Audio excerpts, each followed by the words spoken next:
Queen Liliuokalani died more than 100 years ago. But now, more than a century later, you can access her personal manuscript and never-before-seen photos. This is thanks to the work of the Hawaii State Archives, who spent years digitizing the Queen's history. Here's Kamakapili. In 1893, Queen Liliuokalani was removed from her throne here at Iolani Palace, where she then stood trial and became imprisoned in her own room. Since then, Hawaii's change has been drastic. But in honor of Her Majesty's 183rd birthday, the Hawaii State Archives, located right next to the palace, has digitized, permanently archiving the Queen's personal manuscript collection for all of us, free of charge. And to find out more about this, we're here with the Hawaii State Archivist, Dr. Adam Jansen. Thank you very much for taking the time. And I actually want to start off, when we say the word manuscript, what are we actually talking about and what can people expect in this collection?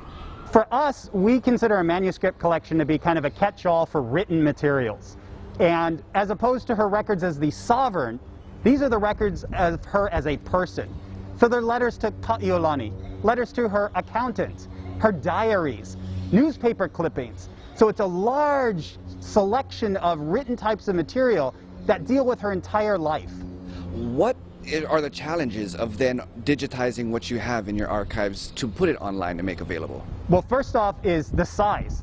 This is over 24,000 pages of material and some of the most important records in our collection. So we have to treat them very, very carefully and making sure we have completely accurate digital reproductions. What it really took was funding from the Liliuokalani Trust. We don't have the staff or the resources to do this ourselves. And through their generous donation, we were able to finally, for the first time, put it online so the public can have an unfiltered view of Her Majesty.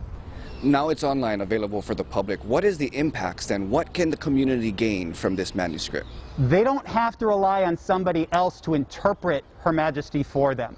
In the day of fake news, they have an opportunity to go right to the source, to read her own handwriting, her own experiences, her diary entries, to see who was she really, what did she stand for.